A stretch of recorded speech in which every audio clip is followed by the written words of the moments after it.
Hello प्यारे साथियों, कैसे आप लोग। उम्मीद करता हूँ आप लोग अच्छे होइएगा और अच्छा होना भी चाहिए। ठीक है, तो बिना देरी किए हुए आज हम क्या टॉपिक का नाम क्या है? संज्ञा। क्या संज्ञा जो हम उस दिन बताए हुए थे आप लोगों को हिंदी व्याकरण में। संज्ञा फर्स्ट जो बताए हुए थे 20 पढ़ना है, उसमें से पहला वाला संज्ञा बताए हुए थे, उसी का फर्स्ट वीडियो लेके आए। तो क्या संज्ञा का वीडियो आया? क्या संज्ञा? क्या संज्ञा मतलब क्या होता है? नाउन। क्या होता है? नाउन। संज्ञा मतलब नाउन। देखिए, ये इस प्रकार से हम आपको बताएंगे ना, ताकि आप लोग अगर अच्छे से वीडियो को देखिएगा तो बोर भी करने का कोई संभावना ही नहीं है या क्वेश्चन छूटने का कोई संभावना ही नहीं है। तो चलिए हम टॉपिक पे चलते हैं बिना देरी किए हुए। देखिए, यहाँ पे पहले आप देख लीजिए संज्ञा होता है क्या, मतलब संज्ञा क्या होता है, तो कैसे पता चलेगा। देखिए, तो संज्ञा क्या है, तो देखिए किसी वस्तु, व्यक्ति, स्थान या भाव, यानी कि किसी वस्तु, व्यक्ति, स्थान या भाव के नाम को संज्ञा कहते हैं।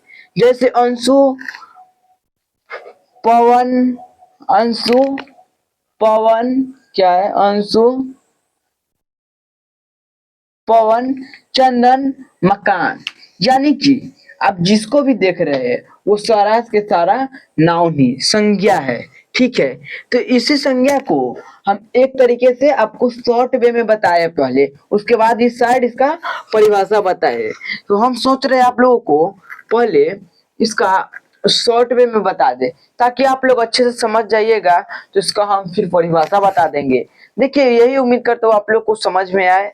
देखिए, और आप लोग से एक उम्मीद है और गुजारिश है, आप लोग थोड़ा अपना मोबाइल का क्वालिटी को बढ़ाकर तब स्क्रीनशॉट ले लीजिएगा, उसके बाद पूरा लिख लीजिएगा, क्योंकि थोड़ा छोटा छोटा लिखा हुआ है तो क्वालिटी घट गया होगा, नहीं लिखता हुआ, इसलिए क्वालिटी बढ़ा के स्क्रीनशॉट ले लीजिएगा। अगर पूरा का जो पीडीएफ लेना चाहते हैं तो मेरे मोबाइल नंबर पे आप लोग मैसेज कीजिए। ठीक है, चलिए, या इंस्टाग्राम पे मैसेज कीजिए या ईमेल पे मैसेज कीजिए, आपको फ्री वे में मिल जाएगा। तो चलिए बताते हैं आपको शॉर्ट वे में क्या है। देखिए क्या है संज्ञा, क्या है? देखिए बाबू, संज्ञा क्या है? देखिए संज्ञा क्या है, मतलब संज्ञा के यहाँ पे शॉर्ट वे में संज्ञा तो बता दिए, किसी मतलब कि जो चीज देख रहे हैं आप सारा के सारा संज्ञा। इसी से देखिए, अब हम आपको क्या बता रहे हैं, संज्ञा के भेद, यानी कि संज्ञा कितने प्रकार के होते हैं। तो संज्ञा होगा व्यक्तिवाचक और भाववाचक और जातिवाचक, 3 प्रकार से होते हैं। ठीक, 3 प्रकार।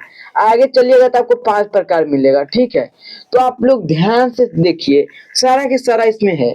देखिए क्या है, संज्ञा 3 प्रकार की, यानी कि व्यक्तिवाचक, भाववाचक, आप बोलिएगा, और जातिवाचक। यानी कि संज्ञा के जो 3 पुत्र हुआ, ठीक, क्या? एक व्यक्तिवाचक पुत्र, एक भाववाचक, एक जातिवाचक। ठीक, तो आप लोग हम इस तरीका से समझाते हैं ताकि आप लोगों को अच्छा लगे। तो यानी कि व्यक्तिवाचक और भाववाचक तो रह गया, और जातिवाचक के फिर आगे चल के 2 बेटा हुआ। क्या? 2 बेटा हुआ। क्या? द्रव्यवाचक और समूहवाचक। क्या? द्रव्यवाचक और समूहवाचक। किसको हुआ? जातिवाचक। आगे चल के जातिवाचक से ही द्रव्यवाचक और समूहवाचक का निर्माण हुआ। तो यानी का आगे चल के इसीलिए पूरा संज्ञा 5 हो जाता है। जो अभी 3 आप लोग पढ़े हैं वही 5 हो जाएगा।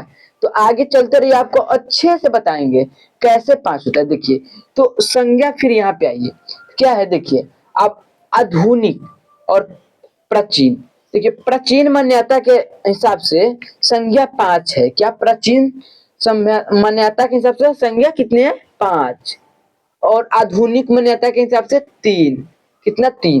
तो प्राचीन तो क्या है? जातिवाचक, व्यक्तिवाचक, भाववाचक, द्रव्यवाचक और समूहवाचक। क्या वो 5 हुआ? देखिए, हम बोले हुए थे ना यहाँ पे 5 जो पूरेगा। और यहाँ पे देखिए जातिवाचक के 2 पुत्र हुआ था, तो क्या? द्रव्यवाचक और समूहवाचक। ठीक है, तो इसी प्रकार से आप लोग ध्यान दीजिए। तो यहाँ पे 5 कौन कौन है? तो जातिवाचक, व्यक्तिवाचक, भाववाचक, समूहवाचक और द्रव्यवाचक। ठीक है, उसके बाद देखिए आधुनिक मान्यता में कौन कौन है। तो आधुनिक मान्यता में यहाँ पे देखिए तो कौन कौन है, तो जातिवाचक हो जाएगा, व्यक्तिवाचक, भाववाचक। ठीक, अगर कोई पूछेगा आधुनिक मान्यता के हिसाब से संज्ञा के कितने भेद है, क्या बोलेगा? 3। और प्राचीन मान्यता के हिसाब से 5। ठीक, तो आप लोग उम्मीद करता हूँ इस साइड का इतना समझ गए होंगे। तो चलिए बिना देरी किए हुए आप लोग को इस साइड ले चलते हैं। आप लोग को हम बताए हुए थे कि हिंदी व्याकरण का ऑल टॉपिक पढ़ाएंगे। ऑल टॉपिक किसी भी कंपटीशन एग्जाम हो या किसी भी लेवल का हिंदी व्याकरण से अगर पूछेगा तो आप लोग अच्छे से पढ़िएगा तो नहीं छूटेगा। और संज्ञा से ताज बता देते उसमें से अगर बता रहे फिर उसके बाद जाके तुम अपने से ऑब्जेक्टिव क्वेश्चन करना, अगर नहीं बने तो आके फिर हमको बोलना। ठीक, तो क्या है, तो आप चलिए संज्ञा तो हम बता दिए संज्ञा क्या होता है। संज्ञा क्या होता है देखिए, किसी व्यक्ति वस्तु स्थान या भाव को कि नाम को संज्ञा कहते हैं, नाम को संज्ञा कहते हैं। ठीक, उसके बाद क्या है देखिए, हम यहाँ पे क्या है देखिए जातिवाचक, क्या है जातिवाचक। तो हम चलते हैं पहले जातिवाचक की ओर। ठीक, तो क्या जातिवाचक संज्ञा, देखिए जिन संज्ञाओं से एक जाति के अंतर्गत, जिन संज्ञाओं से एक जाति के अंतर्गत आने वाली सभी व्यक्तियों, अन्य की आने वाली सभी व्यक्तियों वस्तुओं स्थानों के नामों का बोध हो। जैसे में क्या बोल रहा है यहाँ पे देखो, बोल क्या रहा है देखिए अच्छे से समझिए। देखिए जिन संज्ञाओं से एक जाति के अंतर्गत, यानी कि एक जाति के अंतर्गत, यानी कि एक ही जाति के अंतर्गत आने वाली सभी व्यक्तियों वस्तुओं स्थानों के नामों का बोध हो, यानी कि एक ही जाति के अंतर्गत आने वाले। जैसे में हो जाएगा गाय, यानी कि एक ही अंतर्गत में मतलब अनेक प्रकार के होता है ना। देखिए गाय, गाय है ना, उसमें कितना होता है, उजली गाय, हरियाणी गाय, काली गाय, उजली गाय, उसका इसी प्रकार से कितना गाय होता है। ठीक, इसमें उजली गाय, हरियाणी गाय, काली गाय, इसी प्रकार से। तो देखिए क्या जातिवाचक क्या बोल रहा है, जैसे में देखिए जिन संज्ञाओं, देखिए अच्छे से समझिए, जिन संज्ञाओं से एक जाति के, यानी कि एक ही जाति के अंतर्गत आने वाली सभी व्यक्तियों वस्तुओं स्थान के नामों को क्या कहते हैं, जातिवाचक। क्या आ जाएगा, हरियाणा जातिवाचक हो जाएगा। ठीक, उसके बाद हम चलते कहाँ पे, 2 नंबर पे व्यक्तिवाचक पे। क्या चलते हैं, व्यक्तिवाचक। व्यक्तिवाचक किसे कहते हैं, व्यक्तिवाचक संज्ञा किसे कहते हैं, देखिए व्यक्तिवाचक संज्ञा उन्हीं वस्तुओं व्यक्तियों स्थानों की जातियों में से खास नाम, यानी कि जो व्यक्ति वस्तु के नामों में से अगर खास नाम होगा उसे व्यक्तिवाचक संज्ञा कहते हैं। जैसे क्या है, महात्मा गांधी, ताजमहल, हिमालय पर्वत, यानी कि एक महात्मा गांधी, देखिए तो क्या है, एक विशेष नाम है। क्या महात्मा गांधी कोई विशेष प्रकार के नाम है। देखिए क्या है, उसके ताजमहल, जो बहुत ताजमहल या घर उर इसी प्रकार में से है, वो भी महल है। लेकिन ये क्या हुआ, क्या बोले हुए थे, स्थानों जातियों में से खास, यानी कि खास क्या होना चाहिए, खास। ठीक, ये खास हुआ। उसी प्रकार हिमालय पर्वत, सीधे हिमालय बोल देते तो कितना हिमालय हो जाता, तो फिर वो आगे चल जाता जातिवाचक। और हिमालय पर्वत, यानी कि ये हिमालय पर्वत है जो, तो क्या हो जाएगा, व्यक्तिवाचक, खास है।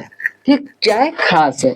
और आप लोग समझ गए हो गया। तो चलिए हम आगे चलते क्या पे, भाववाचक पे। क्या है, भाववाचक पे। तो भाववाचक में क्या है देखिए, जिन संज्ञाओं से पदार्थों या व्यक्तियों के धर्म गुण दोष आकार अवस्था या चेष्टा भाव जाए, भाव का पता चल जाए, उससे भाववाचक संज्ञा कहते हैं। जैसे भाववाचक संज्ञा भाववाचक संज्ञा अस्पर्दर्श होती है। क्या होते हैं, अस्पर्दर्श होती है। क्या होती है, अस्पर्दर्श होती है, यानी कि उसको हम महसूस करते हैं, देखते देखते नहीं है, महसूस करते हैं, छू नहीं सकते, यानी कि ठीक, यानी कि छू नहीं सकते, छू लिए तो ये नहीं हुआ। जैसे में क्या हुआ देखिए, क्या है, क्रोध, आप किसी पे क्रोध करते हैं तो उसको आप छू सकते हैं, नहीं। घी नहीं, सॉरी, क्रोध,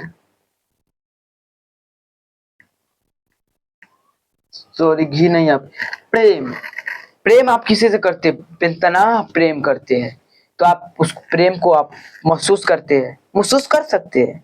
ठीक, लेकिन छू नहीं सकते, यानी कि छू सकते हैं वो भाववाचक हो ही नहीं सकता है। यानी कि भाववाचक को हम महसूस कर सकते हैं। ठीक, यानी कि जो ये होता है, क्या होता है, स्पर्शदर्श होते हैं। ठीक, स्पर्शदर्श होते हैं।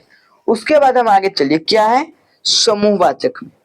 समूहवाचक में चलिए, समूहवाचक में क्या हो जाएगा देखिए, समूहवाचक सभा, संघ, सेना, गुच्छा, गिरोह और परिवार, वर्ग आदि समूह के प्रकट करने वाली संज्ञा को ही समूहवाचक संज्ञा कहते हैं। यानी कि आप एक झुंड में, बकरी के झुंड या आदमी का झुंड या किसी, आप जाते नेता उता के अथी में तो वो भीड़ रहता सभा। इसी प्रकार से स्कूल जाते तो एक प्रकार से पूरा माहौल बना रहता है, कितना स्टूडेंट रहता है। इसी प्रकार से इस सबको क्या बोलेंगे? समूहवाचक। यानी कि एक समूह का निर्माण हो उसे क्या बोलेंगे? समूहवाचक। ठीक, उसके बाद अब ये समझ में आ गया होगा, तो चलिए आगे देखते क्या है। तो आप देखते हैं द्रव्यवाचक। क्या देखते हैं? द्रव्यवाचक। तो द्रव्यवाचक से आपको तो समझाने का नहीं समझा फिर भी समझ में आ जाएगा, लेकिन मेरा तो काम है आप लोग को समझाना ही। देखिए तो क्या है, क्या है द्रव्यवाचक। द्रव्यवाचक में क्या है कि क्या है? द्रव्यवाचक में क्या है? जिन संज्ञाओं से ठोस, तरल पदार्थ, धातु, धातु और अधातु का बोध हो, इसे बोध हो, उसे द्रव्यवाचक संज्ञा कहते हैं। क्या कहते हैं? द्रव्यवाचक संज्ञा। किससे? जिन संज्ञाओं से ठोस, तरल, धातु, धातुओं का बोध हो उसे क्या कहते हैं? द्रव्यवाचक संज्ञा। क्या कहते हैं? द्रव्यवाचक संज्ञा। और इसको मापा और तौला जा सकता है। क्या? मापा और तौला जा सकता है। क्या? मापा और तौला जा सकता है। ठीक, तो जैसे में डल्टा, चांदी, फल, घी, अन्न, मिट्टी। जैसे में डल्टा, डल्टा आप तोल सकते हैं, द्रव्य है। और क्या है? फल, फल को हम जोक सकते हैं। क्या कर सकते हैं? जोक सकते हैं। और वही फल आम हो जाएगा, अंगूर हो जाएगा, तो अलग संज्ञा में चल जाएगा। ठीक, और सीधे फल बोलेगा तो सारा का पूरा जितना सारा के बोध हो रहा है, इसमें बता नहीं रहा है कौन फल के नाम। फल बोलेगा तो क्या हो जाएगा? द्रव्यवाचक। वही बोल देगा आम तो वो हो जाएगा अलग, जातिवाचक। आम का एक अलग में हो जाएगा। ठीक, तो उम्मीद करता हूँ आप लोग को अच्छे से समझ में आया होगा। और थोड़ा भी दिक्कत है तो आप लोग हमसे संपर्क करिए मेरे मोबाइल नंबर पे या इंस्टाग्राम पे मैसेज करके। और इसी प्रकार से कंटेंट आता रहेगा। और मेरा कंटेंट आप लोग को अच्छा लगे तो आप लोग वीडियो को शेयर कीजिए, सब्सक्राइब कीजिए। बस आप लोग से यही उम्मीद है कि आप लोग सपोर्ट करिएगा। बहुत ही मेहनत करते हैं, बस आप लोग सपोर्ट करिए, हम भी आगे बढ़े। सबको आगे बढ़ाइए, सबको सपोर्ट करिए। ठीक है, तो चलिए उम्मीद करता हूँ आप लोग अच्छे हैं। अब अगला वीडियो में फिर मिलते हैं।